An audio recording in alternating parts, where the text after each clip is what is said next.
Oke, sebelumnya kita awali dengan salam Panganjali. Om Om Swastiastu, Swastiastu. Om Awigina-mastu Namo Sidam, Om Anubadrah Kartawiyantu Wiswata. Semoga pikiran yang baik datang dari segala penjuru. Oke, terima kasih para pendengar podcast. Selamat datang di podcast Sabda Suara, ya di podcast episode Bincang Dharma, ya pada eh, pertemuan kita yang kali ini kita kedatangan tamu, ya kedatangan tamu remaja Hindu, narasumber remaja Hindu. Boleh kenalan siapa namanya? Namanya Igu saya Suci Amelia Putri. Kalau panggilannya apa ya? Enti. Ente, panggilannya Ente. Ya, Kenapa dipanggil Ente seperti itu?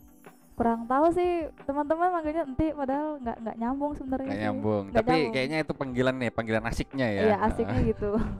Oke, para pemirsa, ini kita kedatangan narasumber ya dari remaja Hindu yang namanya Gusti Ayu, biasa dipanggil Ente. Gini. Eh for your information, guys, ini untuk para pendengar, ini hari ini tema kita akan banyak membicarakan. Jadi channel Sabda Suara atau episode Bincang Dharma ini kita nanti akan membicarakan tentang episode-episode yang berkaitan dengan nilai-nilai kehinduan atau sastra-sastra Hindu ataupun apa yang berkaitan dengan dharma-dharma sastra dari Hindu itu sendiri gitu.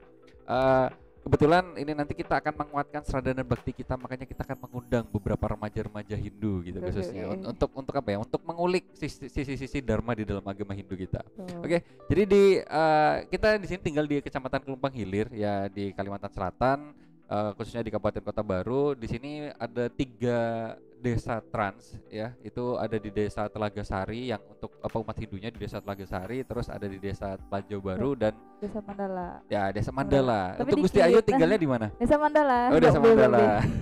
Desa Mandala di Blok Blok B. Black Bay. Oke, ini Gusti Ayu tinggalnya di Desa Mandala ya. Jadi bagi kalian para remaja Hindu yang mungkin pengen kenal atau gimana, kalau mau main di Desa Mandala di daerah Blok B gitu. Oke, Wisatanya tambang. wisatanya tambah. Iya, wisatanya tambang. Berarti makmur dong di sana kayaknya ya. Oke, Gusti Ayu, kita hari ini tema kita akan membicarakan tentang sastra Itihasa. Ya, sastra Itihasa ini adalah salah satu kitab di Hindu yang mana menurut artinya itu ini adalah sesuatu yang benar-benar terjadi untuk Itihasa itu artinya. Iya. Jadi ini adalah salah satu sastra yang ada di kitab Weda ya, kitab Semerti. Jadi ini merupakan sastra yang wajib dipahami dan diketahui oleh umat Hindu gitu. Nah, di dalam kitab Itihasa ini ada 2 kitab lagi, sub kitabnya ada kitab Ramayana dan Mahabharata. Dan ini adalah kitab yang wajib ceritanya sebagai umat Hindu itu wajib dipahami dan wajib dikenal gitu. Karena apa? Karena kitab Itihasa ini adalah tangga kita untuk menuju ke sastra-sastra filsafat yang lain. Ini adalah tangga dasarnya untuk bisa memahami ajaran-ajaran yang lain gitu. Nah, jadi mungkin banyak yang sudah kenal apa kitab Ramayana dan Mahabharata gitu. Untuk hari ini di episode kali ini di Bincang Dharma ini kita akan mengambil kitab Mahabharata. Oke. Iya gitu. Mahabharata ini kayaknya sudah nggak asing lagi ya untuk kitab Mahabharata karena ini bukan cuma orang Hindu aja, ini sudah banyak dikenal oleh kalangan-kalangan umum ya.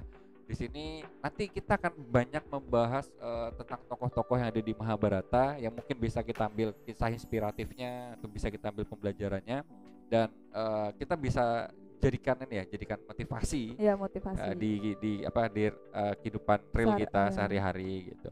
Oke. Di kitab Itihasa kita akan menemui banyak tokoh. Iya, banyak.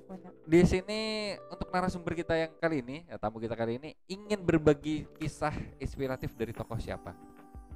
Kalau dari Mahabharata nih, Ya, dari Mahabharata. kalau umumnya kan pasti mereka pada kayak Arjuna Oke, gitu. kebanyakan Arjuna gitu ya. Karena kan yang meranin di TV itu kan ganteng gitu. Arjuna, terus biasanya Yudhistira. Iya, gitu. Yudhistira. Tapi saya milihnya yang kayak dia figuran. Oh, nggak terlalu- figuran. Ya, bukan pemeran utama banget di Bukan, situ. bukan. Oke. Siapa Gusti Ayu? Eka Lawia. Eka Lawia. Oke, pemirsa. Ini kita Gusti Ayu nanti kita akan membahas tentang Eka Lawia. Gitu. Tuh. Eka Lawia itu kalau nggak salah satu rivalnya Arjuna ya. Iya, skill memanahnya sih. Skill memanahnya. Iya. Dia pemanah juga. Iya, Pemanah pemanah. juga. Oke, pemirsa. Kebanyakan orang taunya di Itihasa di Mahabharata ini tokoh utama itu Arjuna, Krishna, Yudhistira, Pandawa dan sebagainya. Ini Gusti Ayu mengambil sisi tokoh yang lain, yaitu adalah Eka Lawia. Tuh. Oke. Kenapa kamu tertarik membahas Eka Lawiyah nih? Apa yang membuat kamu tertrigger untuk mengambil tokoh Eka Lawiyah? Sebenarnya sih kan itu masih kalau dari peristiwanya sendiri itu kan masih anak-anak ya. Ya. Jadi wajar kan masih labil. Cuma kesel aja gitu. Soalnya kan Eka Lawiyah ini Poin apa yang sampai kamu membuat ingin mengambil tokoh Eka Lawiyah? dari segi itu ya sih dia bakti dia kepada guru tuh kayak besar banget. Bakti Ya. kepada guru. Oke, luar biasa Terus tuh kayaknya. cara dia belajar tanpa adanya yang bimbing, otodidak gitu ya. Otodidak. Oke. Itu keren banget sih. Oh iya. Kalau di zaman sekarang ini kayaknya ini ya apa ada pembelajaran otodidak gitu ya. Iya. Karena ternyata di zaman dulu tuh juga sudah ada gitu. Iya. Dan tokohnya ini adalah Eka Lawiyah. Oke, guys, pemirsa ya, Sobat Dharma, di episode Bincang Dharma ini kita akan membicarakan tokoh yang namanya Eka Lawiyah. Mungkin Gusti Ayu kemarin sudah ngirim foto ya. Ada Iya. beberapa yang mungkin bisa kita lihat nanti fotonya ya. Ini sudah. Ini kita melihat tokoh Eka Lawiyah. Jadi ini yang digambaran di layar ini adalah gambaran, kebetulan ini Gusti Ayu ngambil tokohnya kayaknya dari ini ya, dari Antv nih kalau salah. Iya, Antv. Oh ya, di film Mahabharata yang di TV. Iya, yang di Iya, TV. di TV. Jadi yang ingin disampaikan Gusti Ayu di sini adalah bakti tulus murid kepada guru. Tuh. Iya, namanya Eka Lawiyah. Oke. Ini mau dilanjut langsung ya? Lanjut. Oke. Nah, ini bisa dijelasin sedikit Gusti Ayu dengan gambaran ini. Itu sebenarnya patung sih, dia saking baktinya pada gurunya dia membuat patung gitu kan, terus belajar sendiri, terus menyembah patung itu sebagaimana dia menyembah bener-bener seolah-olah patung itu ya gurunya sendiri gitu. Oh, jadi yang gambaran itu tadi ini adalah patungnya ya? Iya, patung. Patungnya yang sengaja dibuat oleh Eka Lawiyah. Iya, betul. Oh, gitu. Kenapa dia membuat patung seperti ini, Gusti Ayu? Ya karena dia saking apa ya? Ceritanya kenapa tiba-tiba membuat patung gitu? Kenapa nggak langsung ke guru? Itu patungnya siapa? Guru Drona. Oh, Guru Drona. Kenapa dia membuat patung itu? Gimana ya jelasinnya? Karena mungkin nggak tahu ya. Saya kan cuma seingat saya dulu waktu nonton gitu. Mungkin dia pernah kayak mengendambakan Guru Drona sekali kayak pandangan pertama gitu kan. Kayak ini gurunya kayak saya sayang gitu kan, kayak bakti saya besar banget gitu. Jadi dia membuat patung itu untuk Guru Drona, tapi dia juga menyembahnya gitu. Seolah kayak apa ya? Kayak memang ingin menunjukkan baktinya yang sebenarnya gitu yang besar Guru banget Drona. gitu. Jadi yang saya ketahui dari Eka Lawiyah ini, Gusti Ayu, Eka Lawiyah ini adalah salah satu suku kalau misalnya di buku Mahabharata itu dia dari bangsa Nisada. Iya, bangsa Nisada yang tinggalnya di hutan. Betul. Kalau yang nggak salah yang saya ketahui itu Eka Lawiyah ini kalau nggak salah dia ingin berguru ke Guru Drona. Cuman Guru Drona itu ternyata nggak bisa menerima murid lagi. Kenapa itu nggak bisa menerima murid lagi? Itu dia kan semacam kayak kalau istilahnya tuh kayak kita udah bersumpah kan. Dia bersumpah pada Hastinapura bahwa dia hanya mengajarkan mengajarkan murid-murid dari para bangsawan Hastinapura tuh. Oh, dari bangsa Barata, dari bangsa Mahabharata tuh. Jadi kalau bangsa yang kayak Nisada tuh kan konsepnya di luar di luar itu gitu. Di luar jadi bangsa Barata gitu. Iya, jadi dia nggak bisa karena sumpahnya untuk bangsawan itu sendiri gitu. Iya. Oh, berarti dari gambaran ini tadi kemungkinan dia membuat patung itu adalah tujuannya karena dia tidak bisa berguru secara langsung gitu ya. Makanya tadi kamu trigger tadi otodidak di awal gitu. Betul. Oh, gitu. Ya, tadi jadi informasinya untuk Guru Drona ini dia memang sudah ada sumpah ya, ada janji kepada kerajaan Hastinapura ya. Jadi dia hanya mendedikasikan dirinya untuk mengajar bangsa Barata atau keturunan Barata, yaitu dari Pandawa dan Kurawa gitu. Dan informasinya Eka Lawiyah ini sempat datang. Ada versi yang seperti apa? Versi yang Gusti Ayu ketahui itu gimana itu? Kalau nggak salah tuh katanya pernah datang terus ditolak gitu. Karena saya udah berjanji, kita kan bersumpah untuk di Hastinapura gitu, nggak kemana-mana lagi ngajar. ya akhirnya dia otodidak mau nggak mau. Oh iya. Oke, sebagai orang dari suku atau kaum Nisada itu kan di luar bangsa Barata, itu memang masuk kategorinya drona sih, memang nggak masuk kategori gitu maksudnya. Iya, Jadi betul. dia tidak apa ya, tidak bisa diajarkan karena guru drona sudah bersumpah gitu. Betul. Jadi karena baktinya yang tulus, jadi gambarannya ini anu ya, apa, dia membuatkan patung gitu kepada patung guru drona sebagai baktinya, karena dia tidak bisa menemui secara langsung gitu. Walaupun dia ada versi yang walaupun dia ditolak, ternyata dia tetap berbakti tulus gitu ya. Iya, betul. Sampai membuatkan patung guru drona di pertapaan dia. Pertapaan dia di Wah, semacam gua gitu sih. luar biasa. Di sini ada gambaran dia apa ya, Eka Lawiyah memberikan sujud baktinya, persembahan bunga, anggap aja sebagai Iya, simbolis bunga. bakti dengan ini kelihatan banget pemanahnya. Pemanah. Di sini. Wah, gitu. Ya, ini ada gambaran ya, ini mungkin lukisan yang cukup sederhana tapi saya suka sih Gusti Ayu. Oh iya. Itu seperti patung guru drona di belakang dan Eka Lawiyah berlatih di depan patung guru drona Oh, itu. iya. Itu latihannya dia gimana itu? Kalau di film nih, Di filmnya. dia sebenarnya otodidak, tapi yang bikin saya terlalu di skip sih, jadi nggak terlalu kelihatan ya Iya. latihannya kayak Karena gimana. episode kan banyak tuh. Iya, banyak banget, saya juga bingung, lupa sudah alurnya. Tapi ada satu kejadian panah dia yang dia apa ya, waktu latihan mungkin atau gimana saya lupa, itu ternyata satu itu nancep di bidikannya waktu latihannya Arjuna, satu gitu. pohon tuh. Oh, ada sebuah ada sebuah skin episode yang saat itu disampaikan bahwa ketika Arjuna berlatih ternyata ada panahnya si Eka Lawiyah juga. Iya, gitu. si Arjuna ini kan kayak ngerasa ini tuh bukan panah saya kan warnanya ungu misalkan gitu. Gitu. Ini putih sendiri punya siapa gitu. Oke. Bingung kan dia, ini bukan panah dari Guru Drona bukan atau gimana gitu. Ini dia kejar lari gitu ke hutan nyari siapa yang punya panah ini gitu, anak panahnya. Terus ketemulah mereka kejar-kejaran. Terus akhirnya ke pertapaannya Eka Lawiyah, maksudnya goa gitu kan. Oh, di goanya itu tadi. Arjuna tuh kaget, dia ngerasa kayak ini kan patung Guru Drona gitu. Patung Guru Drona. Kok di sini? Terus siapa pewarna hebat tadi gitu. Akhirnya mereka tanyakan kayak lempar pertanyaan, siapa kamu kayak gitu. Oh, itu sudah sempat ketemu ya di versi filmnya itu ya. Iya, itu sempat ketemu.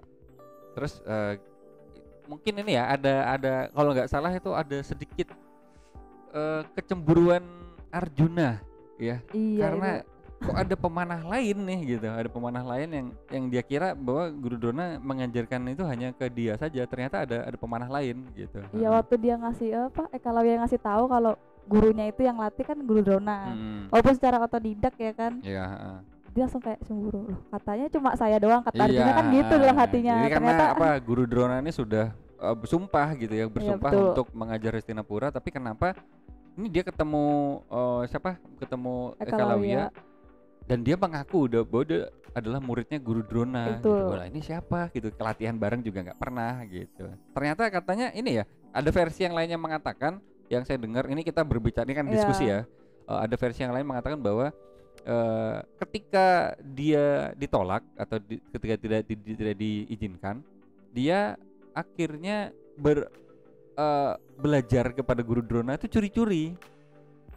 Nah, jadi ketika kan Pandawa dan Kurawa kita sedang berlatih, karena dia di hutan, dia sempat memantau gitu. Iya, dia sembunyi ngintip-ngintip gitu, kayak belajarnya kayak gini. Iya. Akhirnya nanti di gua dia ulang lagi materi apa yang diajarkan tadi, yang diterapkan sama Kurawa Pandawa gitu. Iya.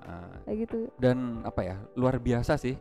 Sampai Arjuna juga nggak mungkin kalau hanya panah biasa, bidikannya dan sebagainya, sampai dia ngejar, itu kan berarti Arjuna memandang Eka Lawiyah ini punya kemampuan yang hebat juga, betul. Sampai dikejar. Nah, berarti di masa lalu juga sudah ada otodidak gitu ya. Ini dicontohkan dengan tokoh Eka Lawiyah, bahwa ternyata dengan dia otodidak, dengan hanya memandang dari jauh, pengabdian dan sebagainya, dia ternyata bisa melakukan keahlian yang luar biasa tanpa harus belajar langsung kepada Guru Drona. Iya, betul. Gitu. Tanpa pembimbing gitu. Pembimbing gitu. Dan itu hebat ya Gusti Ayu ya, Iya, otodidak keren. loh gitu ya. Apalagi kalau saya otodidak dia ngambis apa ya gimana ya, rajin banget gitu. Kalau mau otodidak cuma niatnya di awal doang ya percuma sih. Iya. Kalau ini kan bukan gitu, emang dari Iya, awal sampai akhir dari niat awal sampai gitu. akhir itu niat dan memang terbukti sampai Arjuna tuh sampai ngintilin gitu Iya, sampai kayak, lari dia "Ini ngikutin. panah siapa?" gini gitu ya. Oke, di sini kita akan lihat gambaran yang lain lagi. Ya ini ketika dia latihan terus nah ini yang tadi disampaikan Gusti Ayu ketika Eka Lawya ini karena saking bakti yang tulus dia membuat patung ya, Betul. membuat patung yang menyerupai banget Guru Drona dan dia melakukan pemujaan bakti kepada Guru Drona dan ini gambarannya seolah-olah Eka Lawya memvisualisasikan patung itu sebagai Guru Drona dan dia ketika berlatih dia dipantau seperti apa Guru Drona tuh yang mantau memperhatikan latihan dan sebagainya, visualisasinya seperti itu gitu. Nah di sini ini versi yang saya suka nih Gus Ayu ya, kalau misalnya tadi Gus Ayu menyampaikan versi yang yang ketika latihan terus ada panahnya Eka Lawya, ada versi yang lainnya mengatakan bahwa ketika bangsa Barata atau keturunan Kuru ini para pangerannya Kurawa dan Pandawa ini ke hutan ya, kebetulan hutannya tuh hutannya Eka Lawya juga yang dekat dengan pertapaan Drona, itu mereka sesinya saat ini sedang berburu. Oh iya ada scan-nya gitu. Sedang berburu dan ini salah satu gambarannya mereka sampai iring-iringan namanya pangeran kan ya pangeran betul. Terus di sini dia nggak sengaja tetap karena berburu dia membawa anjing buruan. Betul. Nah di sini salah satu dari anjingnya ini nggak sengaja melihat Eka Lawya gitu sehingga menggonggong karena ketika masuk hutan menggonggong Eka Lawya sampai akhirnya nah ini gambarannya Gusti Ayu. Ini gimana Gusti Ayu? Oh yang ini katanya apa ya Arjuna yang memburu malah membidik mulutnya si anjing itu. Tapi ternyata panah dia tuh itu bukan scan-nya nggak sama, saya bingung lupa alurnya sudah. Iya. Kalau yang ini pemirsa yang tadi gambaran yang itu tadi kalau versi yang jadi kalau Itihasa ini kita banyak versi Gusti Ayu. Saya sukanya di Mahabharata ini banyak versi dan kalau saya lebih suka saling menghubungkan gitu. Iya, ini kalau yang di komik ini tadi saya ketemunya di versi R.A. Kosasih ya atau di versi Nusantaranya bahwa dikatakan Eka Lawya ini sedang berlatih di hutan dan Pandawa ini datang. Datang ke hutan terus akhirnya karena berburu anjing buruannya melihat orang asing menggonggong.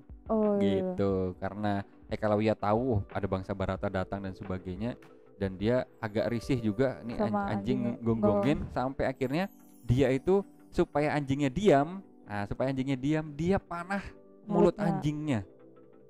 Nah, jadi dia panah ke mulut anjingnya. Jadi satu mulut anjingnya tuh full dengan anak panah dari Eka Lawya. Nah, gitu Gusti Ayu. Dan ini dipenuhi oleh panahnya.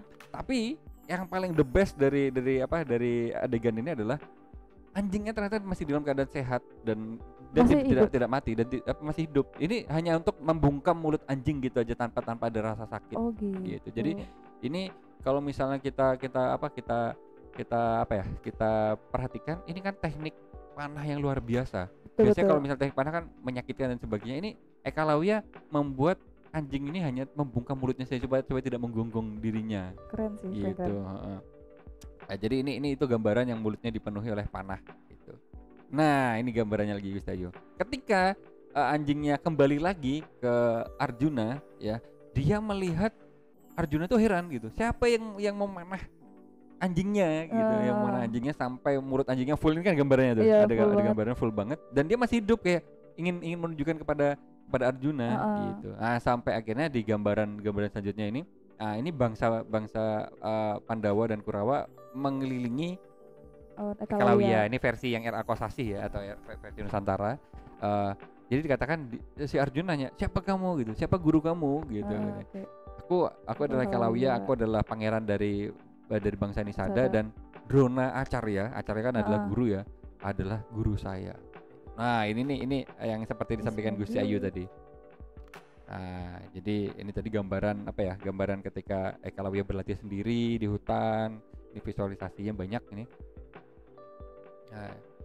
Nah, itu akhirnya ya kalau di versi yang di film tadi kan datang gitu ya, gitu sampai Arjuna nanya-nanya dan sebagainya. Akhirnya para bangsa Barata kalau nggak salah pada protes ya kan ke guru Drona gitu. Iya, itu siapa? dari Kurawa pertama Duryodhana. Duryodhana. Ya, Itu gimana itu waktu itu protesnya? Kurang tahu sih, cuma dia mengikuti kalau di filmnya tuh saya lihat dia ngikut itu ngejar Arjuna juga gitu kan, ngerasa janggal ini anak itu ngapain gitu keluar hutan gitu kan. Dia akhirnya ngejar, terus Duryodhana juga ikut ngejar gitu. Ya gitu sih. Ya sampai akhirnya ketemu pokoknya ada versi yang mengatakan bangsa Barata ini akhirnya protes ke Guru Drona, ini katanya yang dididik hanya kami aja gitu, ini berarti mengkhianati perjanjian kerajaan gitu. Betul. Akhirnya bahwa guru ada mendidik murid lain di antara kami di luar bangsa Barata. Akhirnya Guru Drona juga nggak merasa melatih, dan karena memang seumur dia gitu di pertapaan itu dia hanya melatih Pandawa dan Kurawa. Akhirnya ayo kita tunjukkan ke tempat padepokannya si Ekalawiya gitu. Akhirnya datang dan sampai akhirnya ditunjukkan ya itu Gusayu kalau nggak salah ya. Nih Ekalawiya gitu. Gitu. Itu gimana habis itu? Yang sebenarnya sih Guru Drona tuh kaget gitu pertama. Ngeliat ada patung yang bener-bener itu emang khusus kayak itu dia gitu. Terus kayak tiba-tiba Ekalawiya datang kan, itu dia bilang kayak guru gitu. Dia manggil guru. Si yang Arjuna yang ngintil nih Guru Drona nih, dia kaget. Dia manggil guru gitu kan. Udah rasa cemburunya emang udah itu sih. Masa anak-anak kan labil gitu. Cemburu banget gitu, irian. Terus pas dia bersalaman, kita kan kalau saya bersama sama guru kan salim tangan, cium tangan atau enggak bungkuk gitu lah ya, 90 derajat.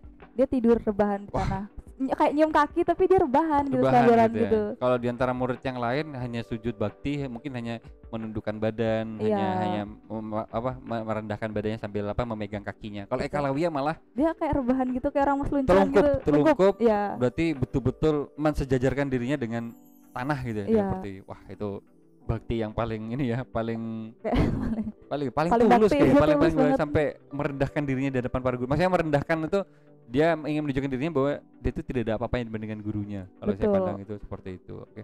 Sampai akhirnya itu Guru Drona gimana setelah melihat ini? Kaget dia gitu, kayak dia mundur satu langkah mungkin itu kayak ini siapa katanya mungkin gitu dalam hatinya kan. Terus dia dia bilang, "Guru, aku buat kamu patung," kata Ekalawiya gitu. Sebenarnya guru itu suruh nunjukin gitu skill manah dia gitu kan. Bagus sebenarnya itu skill manahnya, waktu dia menunjukkan tuh kan dia ke atas kayak Arjuna itu kan biasa gayanya kayak gitu yang mana tuh. Itu masuk ke panahnya itu masuk ke mulut anjing yang tadi. Tapi tetap hidup ternyata kayak gitu kan. Itu versi yang Gusayu ini ya, yang Gusayu temukan ya. Di situ sebenarnya Guru Drona udah memberkati, tangannya tuh udah hampir nyentuh kepalanya Ekalawiya. Cuma dia sadar, saya ini udah bersumpah gitu kan. Dia juga takjub gitu dengan salah satu murid yang mengagumi dia. Kok hebat banget gitu ya. Sayang sekali gitu loh, kayak aduh kenapa harus bukan bangsa Barata gitu kan kayak gitu. Jadi nggak bisa sebenarnya. Sampai akhirnya ini bisa ya. Ekalawiya kalau ingin diakui sebagai murid, di antara seluruh muridnya kan gak usah ditanya ya, bakti atau jadi ada salah satu ajaran Aguron-Guron ya. Jadi Aguron-Guron itu salah satu bakti murid kepada guru yang harus memberikan daksina. Daksina itu adalah sebuah pemberian atau pengorbanan dari murid yang memang menunjukkan bakti benar nggak ini ya, murid itu memang ingin berguru pada gurunya gitu. Dan di antara semua muridnya itu sudah gitu, mungkin dari Pandawa dan Kurawa itu nggak usah ditanyakan memang dari awal kan gitu. Udah. Dan di episode Ekalawiya itu kayaknya ditanya kan waktu itu kan, ditanya gitu. Kayak konsepnya tuh kayak kalau kamu pengen berguru gitu kan, kamu harus berikan sembahan guru bakti kepada saya, kata Guru Drona kan kayak gitu. Guru daksina kepada saya. Habis itu dia bilang kayak Ekalawiya itu apapun akan saya berikan pada guru kan gitu. Apapun gitu. Apapun gitu. Dengan tanpa berpikir panjang gitu. Dia langsung jawab kan. Saya kira kayak mungkin permintaannya tuh nggak berat banget gitu. Taunya Guru Drona minta kalau nggak salah jempol sih. Ya, ibu jarinya itu yang katanya suruh dipotong. Nah, kalau setahu saya yang lihat dari searchingan tuh kayak katanya jempol ini tuh di sini ilmu skill memanah para pemanah itu. Kalau nggak ada jempol dia nggak bisa manah gitu. Ini gambarannya Gusti Ayu ya. Oh iya. Nah, ini adalah salah satu adegan di mana ketika Eka Lawya diminta Untuk guru memotong daksinanya adalah serahkan jem- baktimu apa ibu jarimu kepada saya gitu. Dan ini di yang saya tonton nih kayaknya tanpa mikir ya si Eka Lawya tuh ya, betul-betul iya, kayak oke lah gitu. betul. Nah, Dan itu kayak langsung bahkan para bangsa Kuru ya, Pandawa dan Kurawa itu kaget semuanya gitu. iya Saya kaget. rasa nggak mungkin gitu kan, mungkin ada salah satu dari Kurawa tuh karena sebagai seorang pemanah yang tadi Gusti Iya, Ayu bilang betul. tadi, kekuatan salah satu pemanah adalah tingkat Jempol. akurasi juga dibantu oleh ibu jari atau Jari. jempolnya gitu. Dan ini itu kayaknya nggak mungkin gitu. Tapi yang saya suka di sini kalau ya memberikan. Iya, dia tanpa pikir panjang gitu loh. Ah. Ya udah beri-beri aja gitu. Nah, Kasih gitu. tulus banget nih sepertinya. Nah, itu ini gambarannya. Ya luar biasa sih kalau menurut saya. Yang bikin kagum tuh ya di situ ya, dia kayak udah baik, terus guru baktinya tuh kayak besar banget, taat, terus cara dia belajar itu lebih apa ya, lebih giat banget walaupun nggak ada pembimbing, sekedar patung doang gitu. Iya, Sedangkan iya. kita yang bahkan ada gurunya aja malas-malesan gitu. Nah. itu fakta ya guys. Fakta. ini saya tidak ada ancaman di belakang ya. Ini sebagai murid nih Gusti Ayu memberikan fakta sendiri. Tapi kalau dari Gusti Ayu, apa yang mungkin bisa kamu teladani dari tokoh Eka Lawya di sini? Dari sudut pandang kamu gitu sebagai seorang murid gitu. Dengan dihubungkan dengan kehidupan murid zaman sekarang mungkin yang Gusti Ayu rasakan gitu. Kalau zaman kita ini kan pasti namanya ada orang kesel sama guru tuh pasti ya kan. Kayak apa sih guru ini gitu. Saya juga kadang pernah kesel gitu kalau saya guru ini ngerasa kayak terlalu banyak kasih tugas atau gimana. Tapi sebenarnya dari pembelajaran tadi tuh saya berusaha seperti Eka Lawya gimana kalau kita ngomongnya yang bikin menyebalkan apapun gurunya itu tetap kita harus menghormati dia gitu. Kan kita kalau nggak belajar dari dia, siapa yang bimbing kita? Otodidak. Yang ada dia aja kita malas, apalagi otodidak. Mungkin nggak bisa kan? Ya benar. Jadi yang saya suka dari Eka Lawya ini, Sobat Dharma ya, ini adalah baktinya yang tulus kepada gurunya. Dan mungkin ini yang bisa dijadikan pembelajaran gitu, karena di kehidupan zaman sekarang ya saya sebagai guru menyadari bahwa ketika kita bertemu dengan murid dengan perkembangan teknologi yang banyak dan berlimpah yang zaman sekarang, kadang-kadang ada beberapa konsep penghargaan bakti yang mungkin masih perlu diteladani lagi gitu loh. Karena bukan berarti saya sebagai guru tuh ingin meminta penghormatan tuh tidak Gusti, tapi lebih kayak zaman sekarang ini perlu bakti gitu. Karena apa? Pengetahuannya didapat itu, ketulusan itu bisa akan mengalir ke dalam diri jika ada bakti yang tulus juga. yang benihnya itu memang ada di dalam diri kita. Dan ini bisa dibuktikan oleh gambaran tadi Eka Lawya bahwa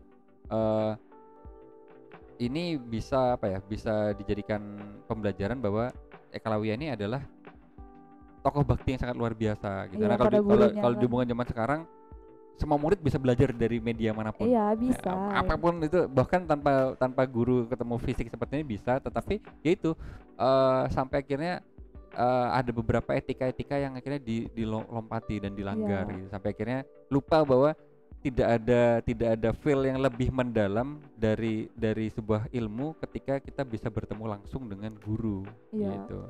Kalau misalnya teknologi dan sebagainya itu kan lebih kayak sekedar memberi lebih feelnya hanya sebatas layar gitu aja gitu. Iya. Kalau misalnya dari Eka Lawya tadi dipandang walaupun dia belajar otodidak, dia ini masih baktinya tetap luar biasa gitu. Jadi ada penghargaan yang tulus kepada seorang guru gitu. Dan ini di dalam sastra Hindu dijelasin kalau kita berbakti kepada guru ini karena ketika kita ngomongin karma, ada karma yang baik, ini adalah karma baik juga untuk bisa meningkatkan serada sekaligus cahaya pengetahuan dalam diri gitu. Kalau misalnya bakti kita kurang, ya itu tadi ada sebuah pengetahuan yang mungkin akan jadi sebuah bumerang bagi diri kita sendiri. Betul. Gitu. Nah, jadi di Eka Lawya ini the best sih ya. Ya, keren banget sih. Otodidak ya, tapi tetap berbakti. Ya. Nah, ini yang perlu diteladani apalagi di zaman sekarang gitu. Kalau dari Gusti Ayu sendiri pandangan yang lain apa kira-kira terkait Eka Lawya? kayak lebih kasihan juga gitu. Kasihan. Udah otodidak disuruh potong jempol gitu. Kayak aduh gitu, kok bisa apes katanya. Apes banget loh. Tapi ini ya yang kamu teladani adalah bakti yang sangat tulus itu tadi. Iya. Ya, sama otodidaknya itu luar biasa. Tetapi mungkin banyak yang memandang guru drona di sini jahat ya Sobat Dharma. Iya sih, Tapi saya kalau misalnya nonton seperti ini selalu saya ambil dari segi positifnya gitu. Karena apa? Karena informasi sastra yang saya dapatkan dari versi yang lain, alasan guru drona memotong ibu jari itu adalah karena si Ekalawya ini berasal dari bangsa Nisada. Bangsa yang di luar bangsa Kuru. Di sisi lain memang ada sumpah dia kepada bangsa Hastinapura untuk mengajar keturunan Barata. Betul. Terus di sisi lain juga dia tahu gitu bangsa Nisada ini adalah orang-orang yang nanti akan mengabdi di kerajaan Magadha.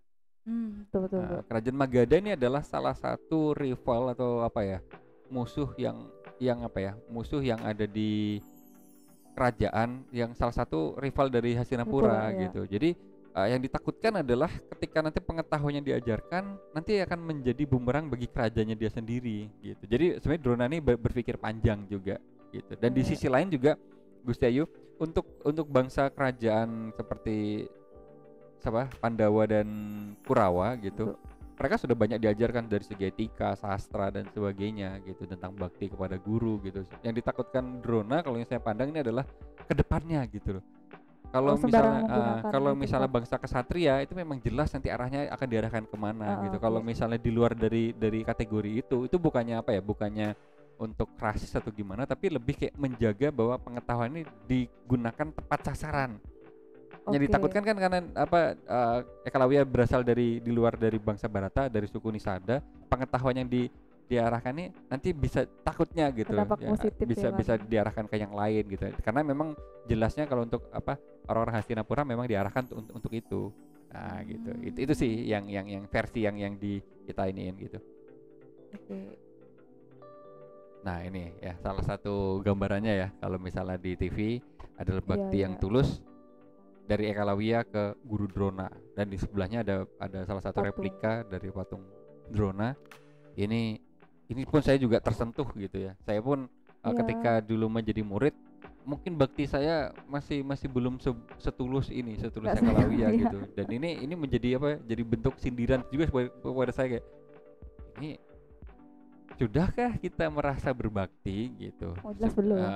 Karena belum sampai dari gambaran gitu. seperti ini dia memang mendapatkan karma yang baik juga. Dia bisa mengeksplor dirinya gitu, karena bakti yang tulus itu tadi gitu. Jadi mempercayakan gitu. Jadi episode kali ini yang bisa kita ambil hikmahnya hikmahnya atau diambil makna yang bisa kita dapat adalah tentang ketulusan, terus seorang murid pada guru, pengabdian, terus otodidak itu tadi yang mungkin sering dipandang sebelah mata, nggak belajar langsung untuk menambah. Banyak juga ya kan zaman sekarang tuh orang otodidak tuh juga luar biasa, bisa ketemu guru dari media manapun gitu. Jadi mungkin ini ya Gusti Ayu sebagai gambaran kita untuk hari ini ya Sobat Dharma. Ini adalah episode kita kali ini yang Ekalawya. Jadi terima kasih atas melihat episode kali ini. Kita akan ketemu dengan narasumber lain ya, dari remaja Hindu yang lain. Kita akan membahas tentang tokoh-tokoh yang lain juga. Mungkin untuk hari ini Ekalawya luar biasa. Terima kasih Gusti Ayu sudah berbagi. Ini untuk remaja-remaja Hindu di luar sana juga akan jadi sedikit pemantik untuk mungkin bisa lebih berbakti lagi kepada guru. Betul. Bukan guru fisik juga, tapi lebih kayak penghormatan kepada pengetahuannya didapatkan. Iya betul. Gitu. Itu lebih pengetahuan sih. Oke, terima kasih Gusti Ayu ya sudah berbagi cerita hari ini, sudah berbagi diskusi. Kita saksikan lagi episode yang lain nanti di channel Sabda Suara di episode Bincang Dharma. Terima kasih. Kita tutup dengan Parama Santi. Parama Santi. Om Santi Santi Santi Om Loka Samasta Sugino Bhavantu. Semoga semua makhluk berbahagia. Sampai jumpa Sobat Dharma.